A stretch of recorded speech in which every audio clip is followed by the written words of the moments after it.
우리 랩런트들이 237 나라를 놓고 기도하는 가운데 있습니다.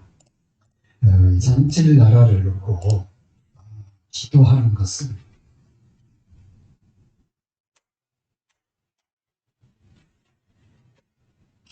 오늘 제목이 뭐죠?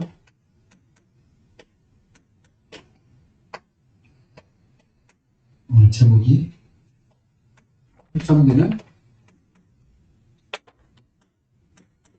야곱입니다. 그죠? 요셉. 네? 요셉이라고. 초청되는? 요셉. 응?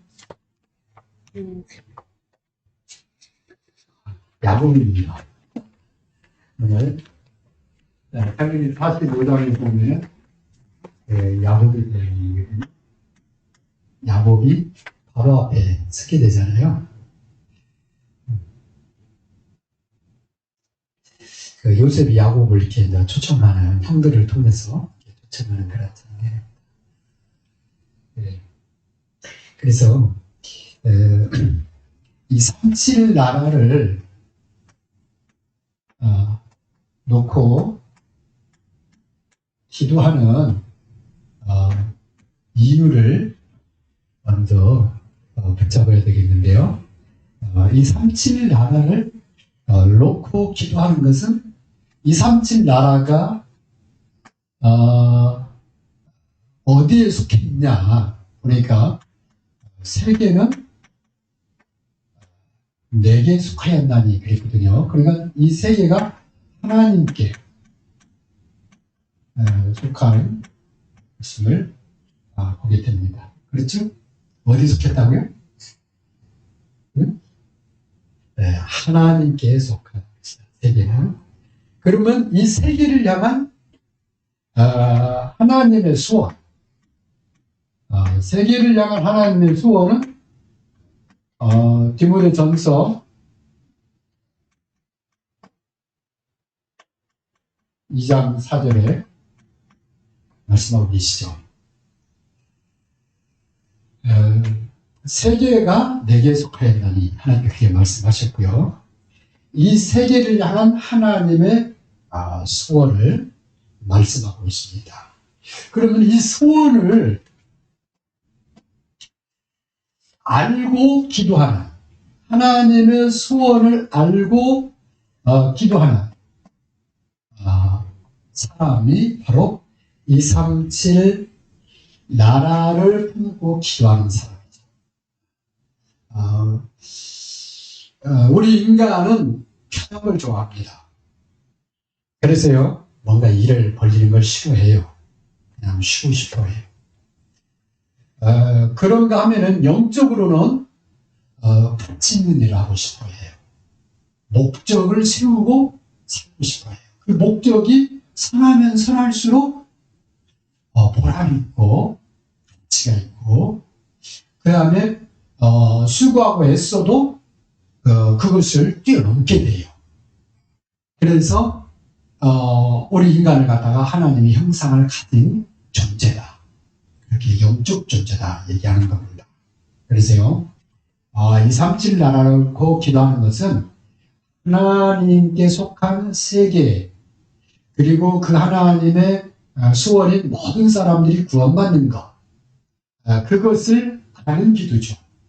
하나님의 뜻을 아는 기도, 하나님의 뜻을 알고 붙잡은 거죠. 그걸 갖다 미션, 하나님 뜻을 붙잡은 미션이라고 합니다. 그래서 이 37 나라를 붙잡고 기도하는 사람을 뭐라고 그러냐면은 언약을 붙잡는 사람, 언약을 잡는 사람. 또 뭐냐면은 방향을 바르게 잡은 사람. 방향은 하나님의 소원에다 방향을 맞춘 거예요. 그래서 방향, 하나님의 소원을 이루는 방향이 한 가지죠.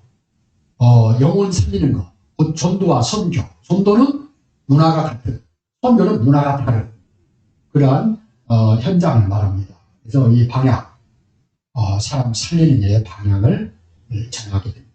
그러면은 이 방향을 따라서 어떻게 되냐면은 여정을 가게 되죠.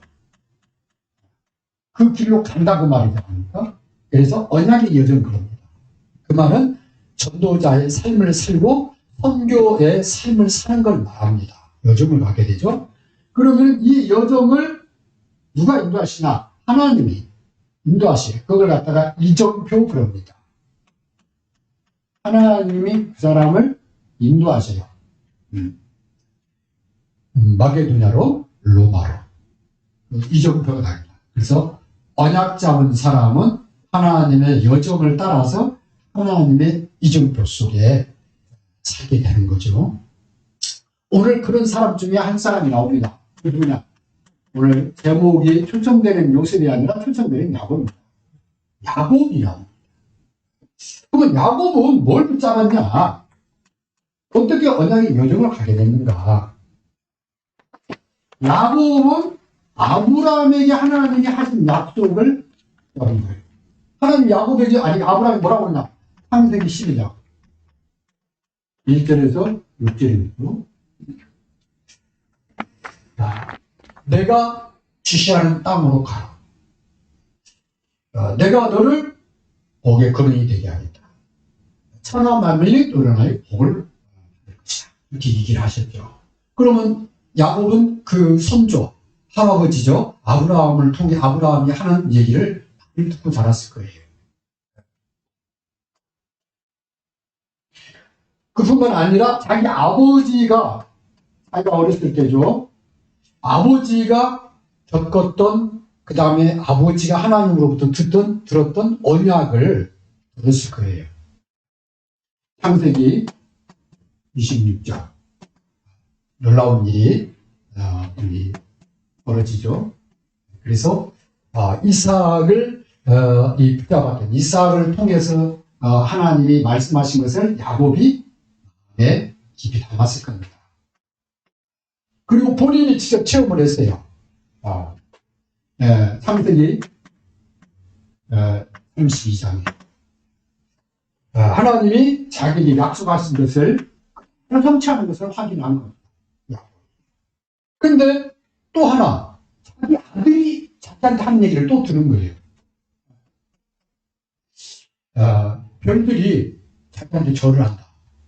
그 얘기를 들을 때 야곱은 그걸 자기 마음에 들었더라고요. 요셉이 본 꿈 얘기를 합니다.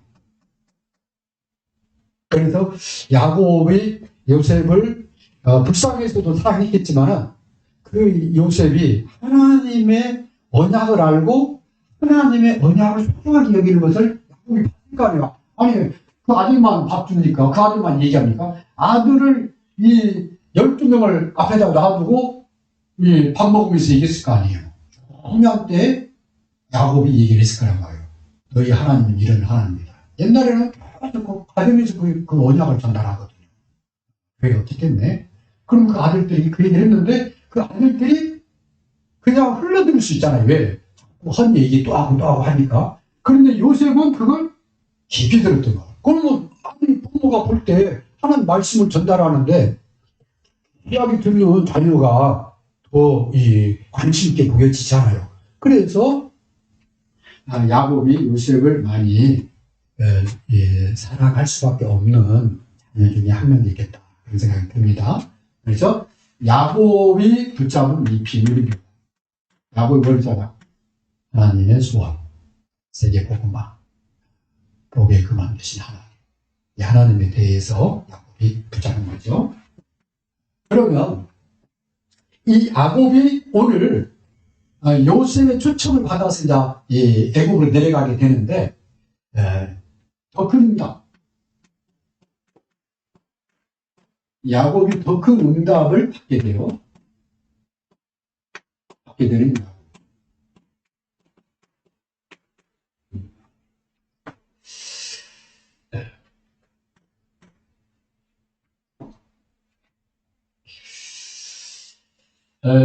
야곱이요 내려가기 전에 하나님께 물어봅니다. 그랬더니 하나님이 야곱에게 나타나서 야곱아 걱정하지 마라. 내려가라. 내가 요셉을 보낸다. 내가 요셉을 들려 세계 복음하려고 한다. 그래서 그때서 야곱이 내려가요. 자녀가 요셉이 초장당에 내려가는 게 아니라 요셉의 전가를 듣고 야곱이 이 가나안에서 하나님 앞에 기도를 합니다. 그래서 이 야곱은 이 하나님 앞에 단을 쌓잖아요. 베델에서. 그래서 제사가 뭔지를 아잖아요. 이 피의 비밀을 알아요. 창세기 3장을 한 거야.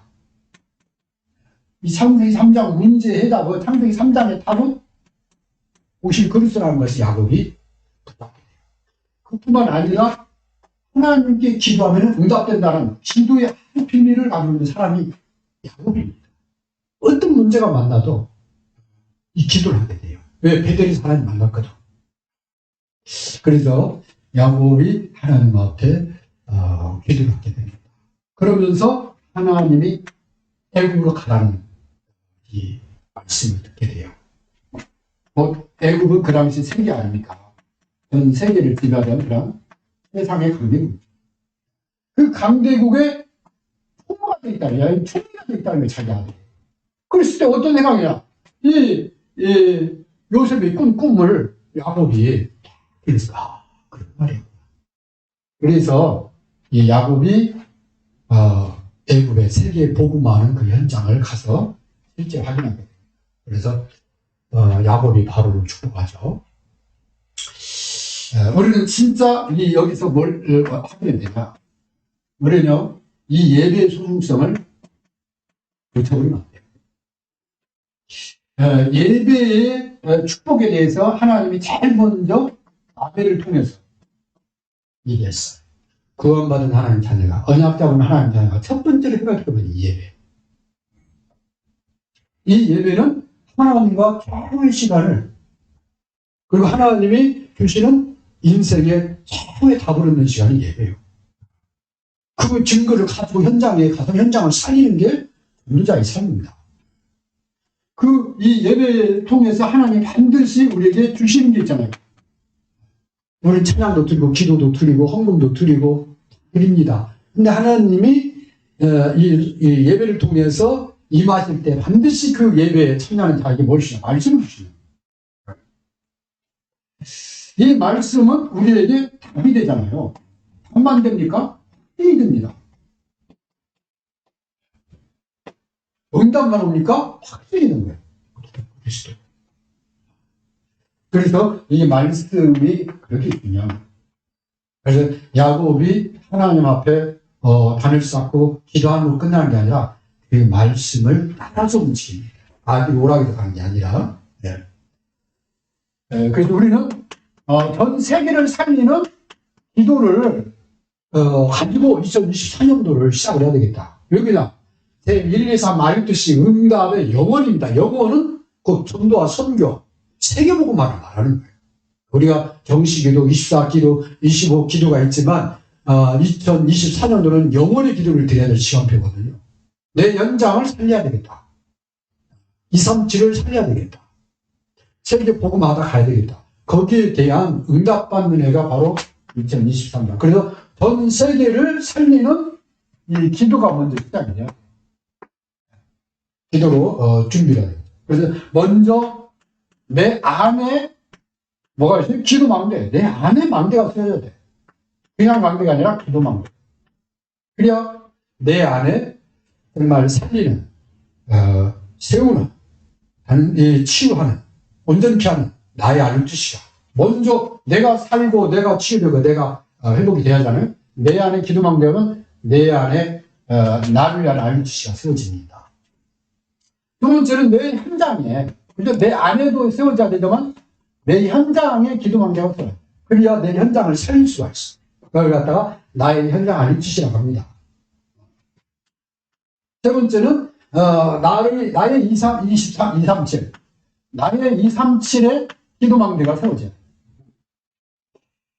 그게 바로 237 순례자입니다. 일주일에 한 번 이상 하나님이 나에게 주신 나의 237을 순례하는 거죠. 그래서 이 나의 237 RUTC가 나의 237의 RUTC 운동이 일어나도 이걸 놓고 기도를 시작하는 전도자의 여정을 가게 되어 있습니다. 결론입니다. 나를 향한 하나님의 소원이 뭐냐? 2024년도 나를 향한 하나님의 소원이 뭐냐? 그게 나와야 24 할 수 있고 25 할 수 있고 거기에서 영혼의 응답이 나오는 거죠. 그래서 하나님 2024년도를 맞이하기 전에 또 2024년도를 하나님이 펼쳐 놓으시는데 그 첫 발을 떼기 전에 먼저 내 안에 야곱이 애굽에 내려가기 전에 하나님께 기도한 것처럼 그 하나님의 말씀을 붙잡고 내려간 것처럼 하나님 나의 붙잡을 말씀과 응답 가지고 시작하라고 기도를 해야 되겠습니다. 간단한 1분만 기도하겠습니다. 하나님 감사합니다. 야곱이 요셉의 초청을 받고 내려가기 전에 하나님께 기도하면서 하나님이 지금까지 자기 역사하신 것과 또 요셉에게 역사 앞으로 하나님이 하실 큰 역사를 하나님 바라보면서 시작한 것처럼 2024년도 새해를 맞이하기 전에 먼저 하나님이 주시는 하나님 이 말씀과 이 응답을 가지고 기도하면서 시작할 수 있도록 우리 익산한교육계를 축복하시고 우리 렘넌트들을 축복하시고 우리 전도자들의 가는 길을 축복하여 주옵소서. 하나님이 하시는 역사를 보는 하루가 시작되어지게 하옵소서. 감사합니다. 예수님의 이름으로 기도하옵나이다. 찬송가 450장